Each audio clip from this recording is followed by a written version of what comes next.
അതാണ് ഇതിഹാസത്തിന്റെ സന്ദേശം എത്തിക്കുന്നത്. ശ്രീകൃഷ്ണന്റെ ചരിത്രം നിരന്തരം കേട്ടുകൊണ്ടിരിക്കുന്ന നിങ്ങൾക്ക് മഹാഭാരതത്തിന്റെ കഥ ഒരു പുത്തരിയല്ല. പാണ്ഡവരെന്താണ് ഹസ്തിനപുരത്ത് നിന്ന് നേരെ മോസ്കോയിലേക്ക് പോകാതെ തെക്കോട്ട് വന്നത്? അവർക്ക് മോസ്കോയിലേക്ക് പോകാമായിരുന്നു, ബെയ്ജിങ്ങിലേക്ക് പോകാമായിരുന്നു. അവിടേക്കൊന്നും അവർ പോയില്ല. അവര് നേരെ തെക്കോട്ട് വന്നു. അന്നുവരെയും ഇന്നും അറിയപ്പെടുന്ന നീളാനദി, സൈലന്റ് വാലിയിൽ നിന്ന് ആരംഭിക്കുന്ന നീളാനദിയെ ഭാരതപ്പുഴ എന്ന പേരാക്കി മാറ്റിയത് മഹാഭാരതത്തിന്റെ കഥാപുരുഷന്മാരായ യുധിഷ്ഠിരനും അദ്ദേഹത്തിന്റെ സഹോദരന്മാരും പാണ്ഡുവിന് ശ്രാദ്ധമിടാൻ മുങ്ങിക്കുളിച്ച് മുകളിലേക്ക് വന്ന നീളാനദി ഭാരതപ്പുഴയാകാൻ കാരണം മഹാഭാരതം എന്ന ഇതിഹാസത്തിന്റെ ചൈതന്യം മാത്രമാണ്. ഇതിഹാസത്തിൽ മാത്രം ഒതുങ്ങി നിന്നിരുന്നില്ല ഭാരത ചരിത്രം.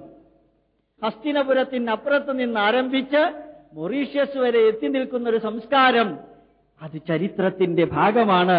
സിംഗപ്പൂര് സിംഹപുരമായിരുന്നു, കംബോഡിയ കാംബോജ ദേശമായിരുന്നു, ബർമ്മ ബ്രഹ്മപ്രദേശമായിരുന്നു, ലങ്ക മനോരമ്യ ലങ്ക മഹാദേവി നിൻകാലിലെ പൊൻചിലങ്ക എന്ന് പറഞ്ഞ ശ്രീലങ്ക, വിമാനം തട്ടിക്കൊണ്ടുപോയവരെ വിട്ട ആ വിമാനമുണ്ടായിരുന്ന ഗാൻഡഹാർ, ധൃതരാഷ്ട്രരുടെ പത്നിയുടെ സ്വദേശമായ ഗാന്ധാരമായിരുന്നു. ഗാന്ധാരത്തിൽ നിന്ന് പത്നിയെ സ്വീകരിക്കാൻ ഹസ്തിനപുരത്തിൽ ജനിച്ച ധൃതരാഷ്ട്രർക്ക് സാധിച്ചു. കൂട്ടത്തിൽ ഒരു ശകുനിയുമുണ്ടായിരുന്നു.